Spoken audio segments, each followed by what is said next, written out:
Hola, bom dia. Carl Manson here with the Good Morning Portugal live stream, YouTube and podcast. Now, yes, a little bit late to start today. Your Portuguese word for the day, certainly my Portuguese word for the day, is cansado, which means tired, everybody, this morning. So if you've been tuned into this small-time soap opera, seeing my basic state of vitality deteriorate over the last few days because I'm moving home, you'll understand why I've chosen that as the word of today. And I'm late because I was trying to put a new starter screen up, the new view from the studio. It's lovely, looking out across a vineyard and a valley. And unfortunately, familiarizing myself with all things here, including Wi-Fi that's quite slow. Mayo are delivering some new Wi-Fi next Tuesday, so I'll have a new internet company to moan about. Or to be fair, actually, I've used Vodafone so far, and they've been really brilliant. In the old house, we had Vodafone fiber. Very, very good. And I told you the story of how I drilled through the fiber and everything, and they were really good about that. And I've got the chance to experience Mayo next, who install high-speed fiber next Tuesday. Another one of Portugal's great benefit is the fiber broadband that we have over here in Portugal. So we'll see how that goes anyway. They are scheduled to come next Tuesday, and I can tell you all about that because that's obviously a massive deal for people who are moving to Portugal, is quality and speed and reliability of installation of Wi-Fi. So I'm right in the middle of that right now. I'm using the general Wi-Fi of the house, which is a bit on the slow side, and that's why I couldn't create my starter screen this morning. That's why I'm a bit late, and that's within a more general background of moving house. So cansado this morning, but that's not going to stop us. It is going to stop us having a whatchamacallit, the phone-in, the Friday phone-in. I'm struggling to find my words as well. I'm glad to be making the final moves of stuff today from the old place to the new. But yeah, I couldn't figure out the technology or make it possible for a phone in today. But anyway, you're all chicken to phone in anyway, it seems. See what I did there. So we will forego the phone-in aspect of the Friday phone-in. Let's just call it Friday then, shall we? And we are talking about celebrities because that's the news. I mean, there is some grim news that I could do. I was thinking, oh no, I'm not going to do that today. I'm not even going to mention it. Let's not go there. I'm going to talk about really superficial things today. The big question I want to know is, have you met any Portuguese celebrities? And I have. And who are they and what were they like? Okay, because yeah, we've had a couple of celebs fly into Portugal, I believe that'll be quite something, wouldn't it, for me predicting the future on this show. But no, in the last couple of days, I believe, some heavyweight celebs, some proper Hollywood A-listers have come into Portugal. But I want to know about Portuguese celebrities, so I'll be reading through a list of Portuguese celebrities. We're giving you a culture and history lesson, and of course, anything you want to say on what looks like a fine Friday. Pretty muggy already, and that's not easy when the pump breaks down in the new house for the water. I believe our water system here is fed by an underground pump, which was a victim of the heat, so I understand. So I couldn't have a shower late last night after I'd done some moving, and not this morning. So thank God it's not smell-o-vision this morning for you guys. But it's all sorted now, which is great. Fantastic service. Water has been returned, and you've got to have it, haven't you, in weather like this?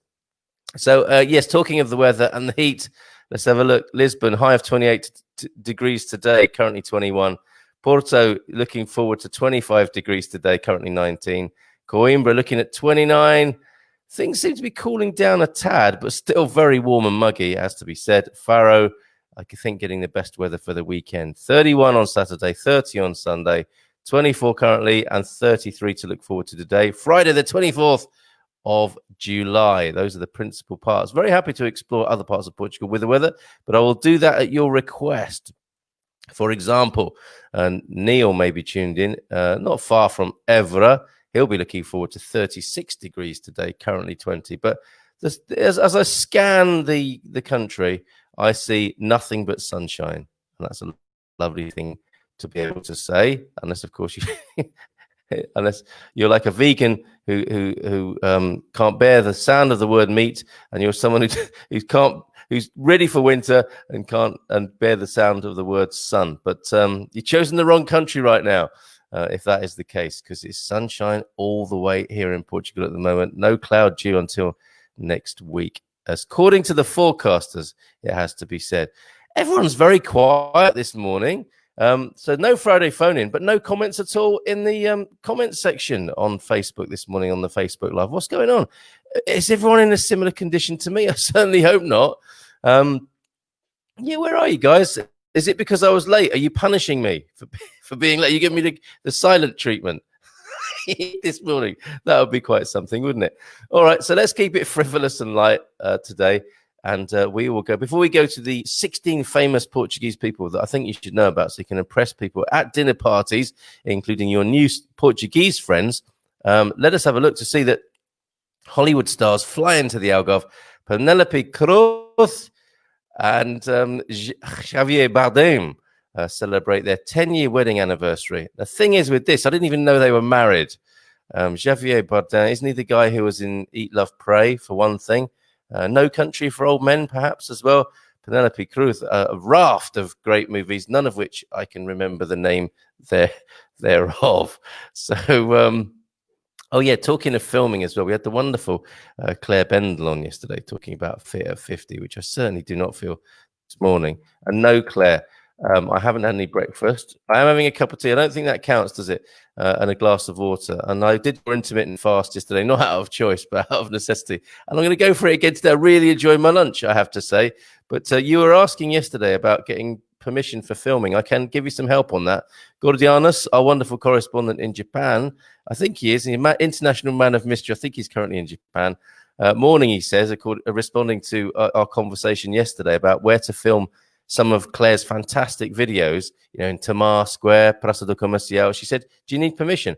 I suspect you do in a busy place in Portugal. But he says, morning, tip, to avoid a ticket for unauthorized filming, when a police officer approaches you, just say to him, no hablo español, which fits in nicely with our Penelope Cruz and Javier Bardem piece, doesn't it? No hablo español is what you should say to a police officer if you're filming and they ask you what you're doing. And Gordiana says, you will be fine. You will be fined. LOL. Amusing himself there in Japan at our expense. Okay. Oh, there are lots of comments. Bless you. Bless you. I thought it was Johnny No Mates today. Tired and alone and vulnerable. But here you are. Thank you for joining me this morning. Bon dia from Joe Johnson. Sorry I was late, everyone. But we're here now, aren't we? Hola, bon dia from a rather cool and grey Ardennes. How was the steam train trip in the Ardennes? I don't know it. Is it like I'm imagining you've got some beautiful scenery there, and the old chuffer train was going through a valley or two, smoke and steam billowing from the said locomotive. I bet it was wonderful. Let us know how you got on there, Paul, with your treat that you had yesterday. Bon dia, Carl, on the move this morning, taking the pups for haircuts. This is the Spaniels, in case you don't know Claire and Steve in Figueira da Foz. So they found a clippery, a grooming parlor. Is that what they're called? I can't say the word grooming anymore, can you, without negative associations? But any road, there would appear to be an establishment that gives pups haircuts in Figueira da Foz. Give it a mention. If you found a good business in Portugal, shout it out. You've got to share those things here on the Good Morning Portugal live stream. Hola, bon dia from Jacqueline Claire Bendor to give her full title this morning. And only, she says, if it has sugar in it. What does that mean? In my tea, I don't take tea in my. I don't take sugar in my tea, not tea in my sugar. Some people have tea in their sugar, don't they? I don't have sugar, if that's what you're referring to. So I've got a tea with milk. I hope I'm not cheating with my intermittent fasting there. Claire Bender, we're going to call you. We're not going to give you your posh title in case you think you might be in trouble. Joe Johnson, I wouldn't know them even if I. So we can take a very down-to-earth approach with our treatment of the celebs today. These aren't just like vacuous, superficial celebrities that I'm going to tell you about from Portugal. They are people that will help you with history and culture And you know, the sort of better end of famousness, if you like, rather than the how it's all become trivialized in recent years. Yeah, being a celebrity ain't what it used to be, right? And Joe saying there, yeah, I wouldn't know them if I sat next to them on a beach. No good with celebs. Me neither. I mean, I recognise Penelope Cruz's face, and Javier Bardem, I think, is a fine actor in the films I've seen him in, but I'm not very good on my Big Brother celebs, for example, or Love Island and those sorts of things. Didn't know that. Touring the UK canals, Dave and Debbie, on a narrowboat staycation. Weather not too bad. Fantastic. Who doesn't like a narrowboat holiday? Really, really great sort of holiday, isn't it? The pace is good. You tend to moor at the bottom of a pub garden of an evening, don't you? And sounds great to me on your UK staycation. I'm guessing I won't stir up trouble, but I'm guessing you'd rather be in Portugal. But that's a really good close second, isn't it? Dave and Debbie, thanks for checking in this morning, and have a fantastic time. Let us know which boozer you're going to be at. That's if you want company from some of our British pals later on this evening, because that's what happens, right? You have a nice little. You put your captain's hat on. You navigate a few of the what they call. They're not called. What are they called? Not tolls, not keys. Oh, come on, brain. Not weirs, locks. That's it. You navigate a few locks, don't you? You feel really good about your control, your alpha male mastery of the vessel, and then unwind of an evening moored up at the bottom of a pub garden, maybe a barbecue or some pub food, and a nice pint of ale. Marvelous. Bom dia, Carl. Hoje estou cansado. You're also tired, I think. Ina Abranches, named after the famous town in Portugal, possibly, but Abranches, yeah, great town, great lady, if I may say so. Ina, good morning to you. No milk in no calories. Oh, okay. I think I've transgressed the intermittent fasting with a splash of milk in my tea this morning. Okay, maybe I need to rethink that. Bon dia, how hot is it today? Hold on a minute, I'll just let you know. You can look for yourself here, Jay. Is that going to come out on the camera? There you go. And for those of you listening on the podcast, 25.5 inside the studio. It's hotter inside than out. Look, there's my clock on this thing that will come right come the autumn. It says 8:18 on the clock. Ignore that. I just haven't changed it. I only use it for the temperature. And 24.8, nearly 25 degrees outside as well. So there you go. That's where we're at the morning, just after 9 o'clock. Bon dia, how hot is it today? There you go. There's the answer to your question, Joe. I visited Faragudo opposite Portimao. The BBC was way off. Had to add about 5 degrees to its forecast. Was reliably informed that IPMA.pt was more accurate for the weather forecast in Portugal. And I noticed it was far more accurate. Wish I was there now. Yeah, fair play, Jay. I bet you do. And it's always good to get these additional weather forecasting sources. So another great one there, IPMA.pt. I don't know if that was the one no, Windy was the one we gave out the other day, wasn't it? Windy.com, and Beach Cams as well. Some really good services. I just use a bit of seaweed myself. And from Belgium this morning, we're so global, aren't we? Hello, Paul. But that's all right. You could call me Paul this morning if you like. That Paul, not talking to before I take offense. Hello, Paul. Belgium, the Belgian Ardennes, or the French, I guess. Forgive me if my geography is way off there. Let's have a look. Comment from Dave and Debbie. Yes, Portugal always on number one, and hopefully in a few weeks we will be there. Okay, so a little bit more about Penelope and Javier. Do like to say a Javier in the morning. Probably not a nice thing to hear, however. Hollywood stars Penelope Cruz and Javier Bardem have chosen the Algarve for a family holiday to celebrate their 10th wedding anniversary. Well done, you guys. That is a long time in Hollywood. The couple flew into Faro on a private jet from Madrid on Saturday and is staying. Good use of the grammar there, because a couple is singular, isn't it? Some people might say the couple are staying, but the couple is staying. She's old school, is Natasha Don. Big up to Natasha, Portugal resident correspondent, our favorite writer in our favorite paper, online newspaper. They're staying at the luxurious Villa Vita Park Resort in Portuguese with family and friends. Two of Spain's best-known actors, the couple holidayed here in 2018. They're Americans, though, aren't they? They're called Spain's best known actors, but surely they're Americans, really. They were here in 2018 at the same resort and clearly love it. But for tourism bosses, the story is gold dust in a season blighted by crisis. In its great news, beamed president of Região do Turismo do Algarve, João Fernandez, who we've quoted here before. It corroborates the fact that the Algarve has been recognized as a record breaker when it comes to European beachside holiday destinations. They've made a good choice. And I dare say our wonderful president will be down there for one of his Mars selfies with the couple if he gets the chance, because he's working hard to let everyone know that the Algarve is a fabulous place to go on holiday, spending a lot of time down there. Tough job, but someone's got to do it. Fernandez stressed that another very positive aspect for VIPs holidaying here is that they tend to be able to keep routines and their movements private.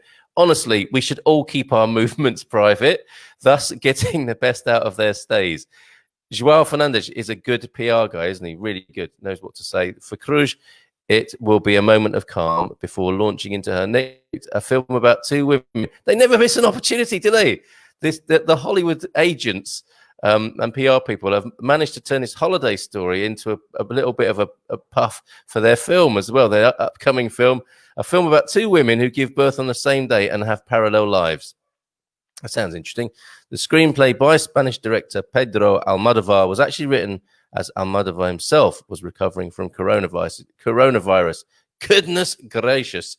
What a backstory to this fine couple. I've got to put this on the screen for you so you do know who we're talking about, Joe. I should have done this before. There you go. The Hollywood stars that have flown in to the Algarve. There they are. You'll recognize him if you've seen Eat, Love, Pray, right? He is the leading male in Eat, Love, Pray, Love, Eat, Love, Pray, Eat, whatever order Julia Roberts does it in with him and Penelope Cruz there. You feel free to tell me your favorite Penelope Cruz movie or Javier Bardem. He was him in No Country for Old Men. It was pretty violent, but pretty powerful movie as well that Javier was in. Aren't they a lovely couple? Okay, enough of them. Let's go to the Portuguese celebrities. Still no mention of anyone who may have met a celebrity. I'll come out of the closet with mine right away, and I shall say that I met Xana Toc Toc, actually, children's entertainer and gifted artist, I'll have you know. And she's a very nice lady too. Isn't it lovely to be able to say that when you met a celebrity? Ooh, they're very nice, very nice. Bigger than they are on telly, but or smaller than they are to whatever, but very, very nice in person. Not affected. Yes, we're staying near Mete in a very quiet village. So yes, the Belgian Ardennes. Tell us more. Always happy for a geography lesson here. Okay, let's whiz through the footballers, because again, I'm the sense I get from you guys, and what we'll do is we'll share this as well, is that you're not fussed about celebrities, possibly not very fussed about sport or football, judging by the audience figures we've had recently of for our expat sport report, which is due tomorrow. Where are we? 16 famous Portuguese people. So we'll whiz through the footballers. You may have heard of this footballer. He's called Cristiano Ronaldo. So you may know him, of course. I don't think we need to say too much about the wonderful Cristiano, do we? It's just simply known as Seven, right? Let's whiz past him. Figo, an older player, or a player from an older time. Before Ronaldo, there was Figo, so that's good if you want to drop that into conversation. I'm helping you with your social life here, if that's what you want. Maybe you don't want that. He held the record for the most caps for the Portuguese team, 127 performances for the national side. Cristiano, of course, broken that record. Eusebio, another great footballing legend, considered to not only be one of the best Portuguese footballers of all time, but the best in the world. Born in Lourenço Marques in former Portuguese Mozambique, Eusebio began playing football for local club Sporting Lisbon. Oh no, Sporting Club de Lourenço Marques is how he began, and scored a whopping 733 goals in 745 matches. That is a hell of a hit rate. Jose Mourinho, the special one, of course. Most people know him, and even if you don't like football, he's quite a character, isn't he? And the ladies, I think he's a handsome devil as well, so he's quite popular on and off the pitch, or by the side of the pitch, and off the pitch and on telly, and his remarkable post-match reportage. So yeah, became the Chelsea manager in 2004, position that he is probably most famous for. And in 2015, named Portuguese Coach of the Century by the Portuguese Football Federation. That's quite a good thing to have, isn't it, in your living within your career to become a Portuguese coach of the century, or the Portuguese coach of the century. So explorers. I suppose, yeah. Now, would that be the century that he did most of his work in, or is that a forward prediction? Anyway, you don't have to answer that. Just something that occurred to me in my tired state. Explorers now. Okay, so this is more useful, I think, culturally and historically. The most universally revered people in Portugal aren't footballers, as you'd imagine, although they're probably a close second. And this, according to the Portugalist.com. Thank you for this, Portugalist.com. Reference point for me on occasion. Thank you for this particular article. But the explorers of the 15th and 16th centuries are the most universally revered people in Portugal. This is said to be the golden age of Portugal, and it's a time that Portuguese people look back on proudly and commemorate through their monuments, flags, their flag, not flagged, flag, and their fados. So, and you'll have this. I'm not going to tell you. Where is that? People who have seen a picture, where is in Portugal? What is it about? Maybe I should come back to that. Yes, because there's the answer. Henry the Navigator. Did you know of Henry the Navigator? And that is a great name. And there is a great sculpture in his honor. Henry the Navigator, Infante Dom Henrique of Portugal, usually referred to as Henry the Navigator, was a central figure in the Portuguese Age of Discoveries, born in Porto in 1934. So obviously, Porto's most famous son. I'm going to have a sip of tea. Talk among yourselves for a minute.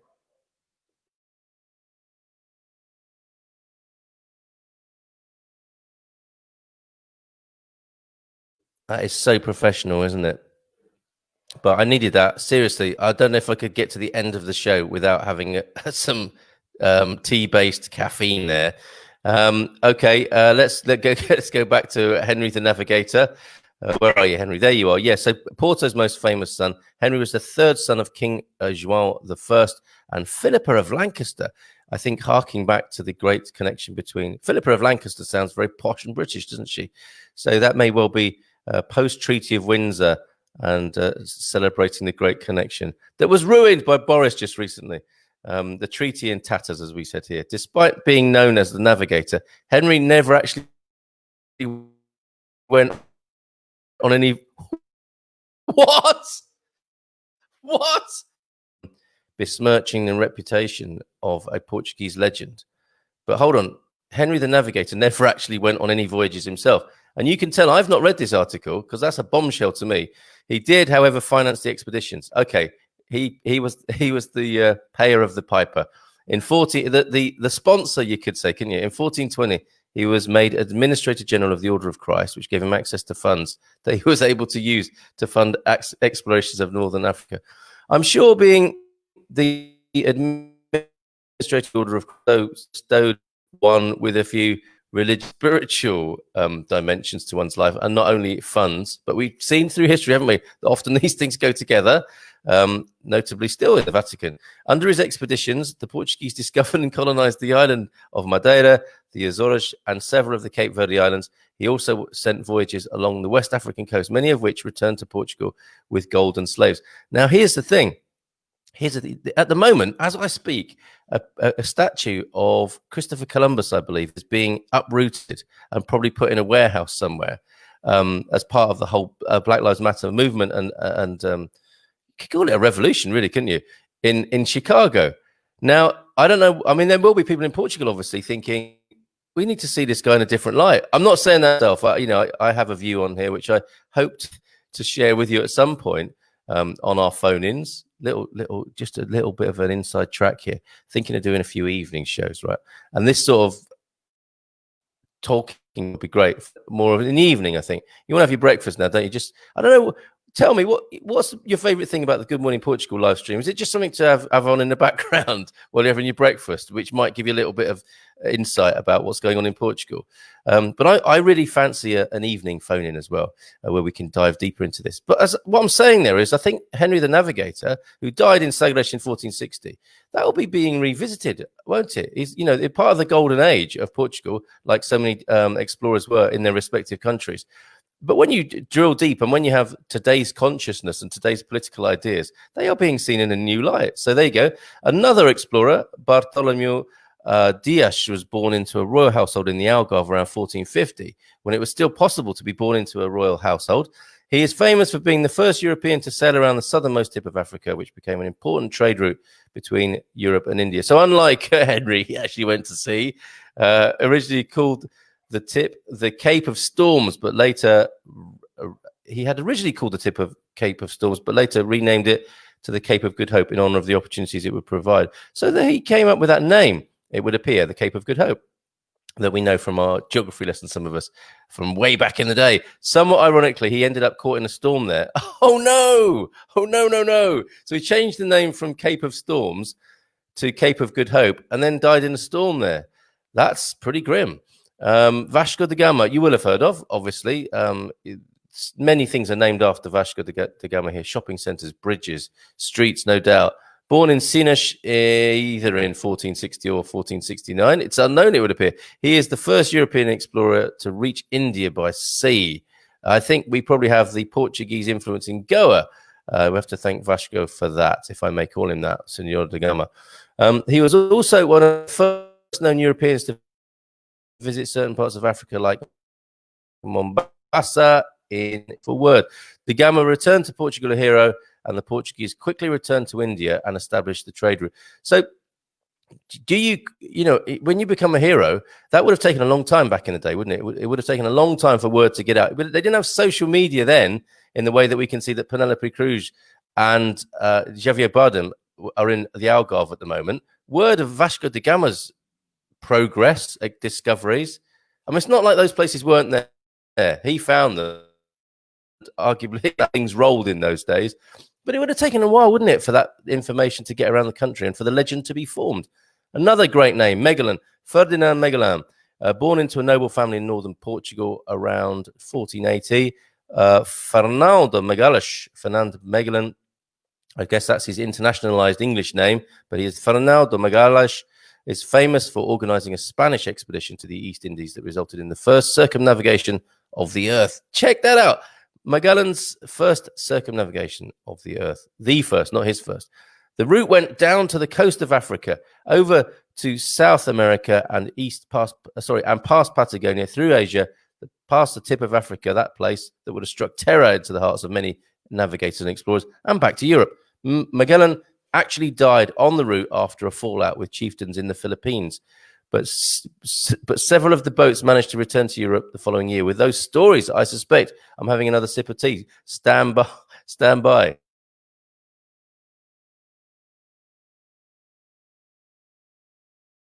Okay, excellent. Joe says, it makes me smile as I wake up properly. Good morning, Portugal, coffee and porridge. Okay, the merchandise needs to be mugs. That's that settled. Joe, we do need Good Morning Portugal mugs, don't we?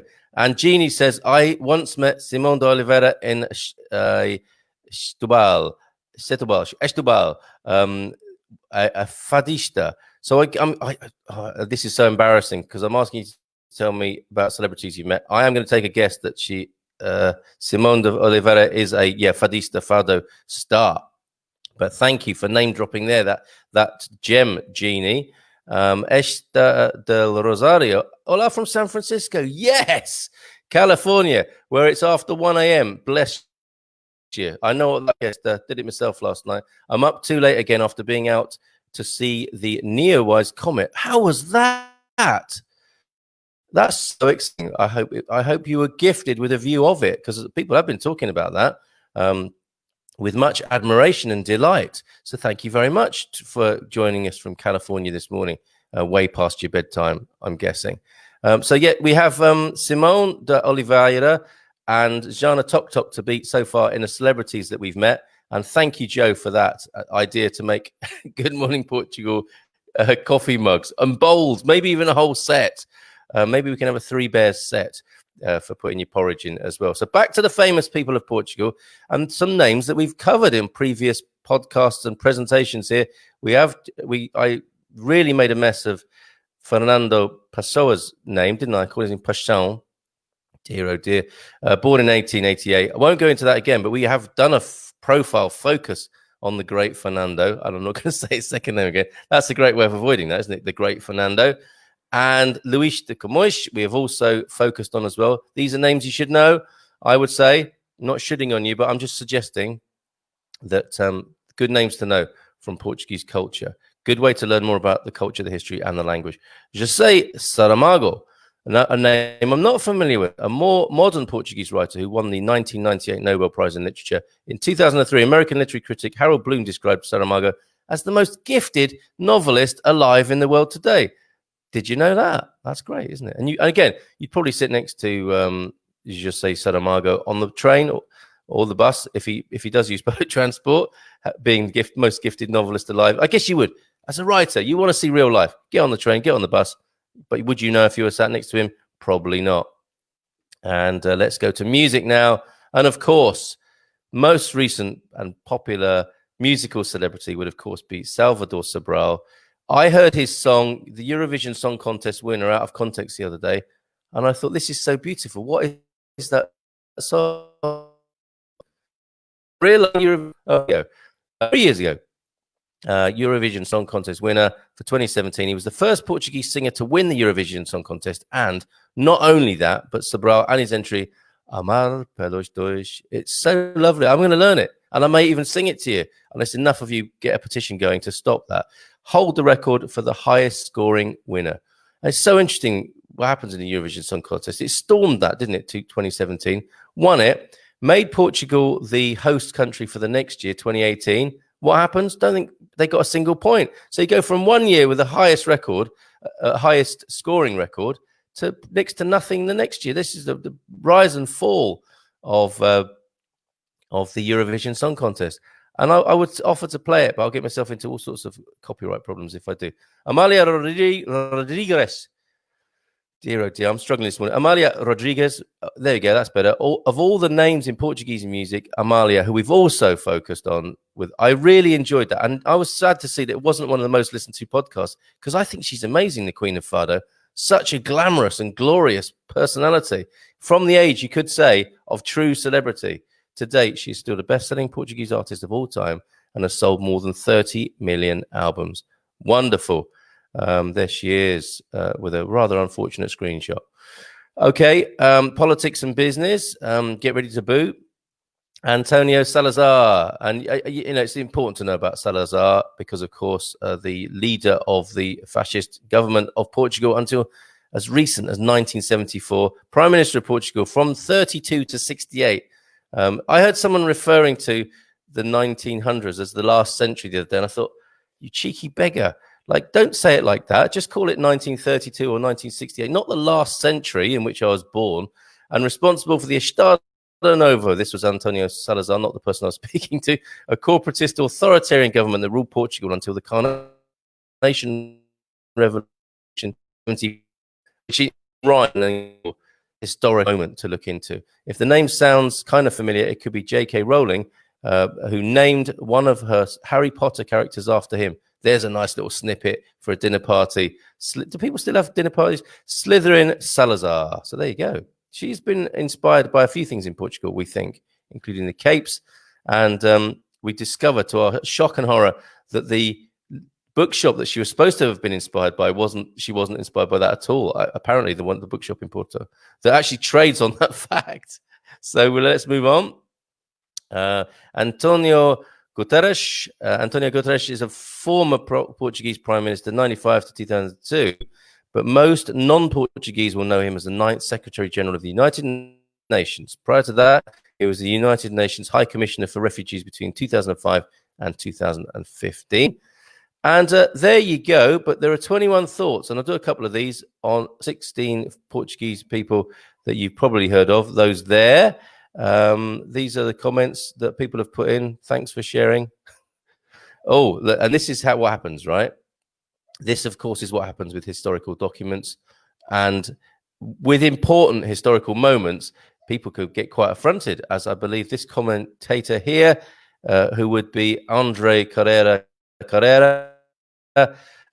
twice. What you've written for Salazar shows a lack of knowledge. Of course, Salazar will have people on his side, the old people with no education, and just like any other, with an abusive system and no freedom of speech. The people that voted believed he did good because that's what was everywhere. People with any studies understand how he delayed the country's development. Strong feelings still. You know, the run on since his overthrow in 1974, that comment written in 2019 on this rather fine article from the Portugalist.com, which I will stop sharing now and return to your screen in my full tired glory, if you may even refer to it. Because I'm going to leave it there this morning. I'm so glad you joined me. I was sorry I was late, and I hope there was some semblance of order and usefulness with a presentation that you've just experienced. And a final word from Esther, who's still up. You've got to get to bed soon, Esther. Otherwise, you'll be muito cansado as well. Miguel is probably why I have 3% Portuguese in my DNA test. Making it real here on the Good Morning Portugal live stream. I love this. Yeah. So with the movement of the explorers around the world, we have this lovely comment from Esther. She's done a DNA test, shows up 3% Portuguese in her genetic makeup, and her family is from the Philippines. Those rascal navigators. And there are different schools of thought, aren't there, with the navigators? I think what I've heard, and this won't stand up to any historical test necessarily, but what I've heard and what I liked was the fact that the Portuguese explorers were very much encouraged to have relationships, should we put it like that, with the people who they encountered on their journeys around the world. You know, some take a very lofty approach to that, like don't mix with the natives, you'll dilute our fine genes. And then the others, like the Portuguese, is like, yeah, make love, not war. And that way, the Portuguese diaspora will be known forevermore. And I think there's some truth. There's some truth in that, right? It would appear. And Esther is our evidence today on this morning show. So thank you for that, Esther. And thanks, everybody, for your comments today. Been lovely to be with you. If it wasn't for you, I probably wouldn't have got up this morning. I'll be honest with you. But that's to say that I've always said that, haven't I? That's always the case. And I'm looking forward to a weekend off, nothing personal. And we'll see you bright-eyed, probably not. Bushy-tailed, probably not. But we'll definitely see you on Monday. So, bon fin de semana. Take great care. Te logo, te já, te próxima. And see you on Monday, segunda-feira. Ciao for now.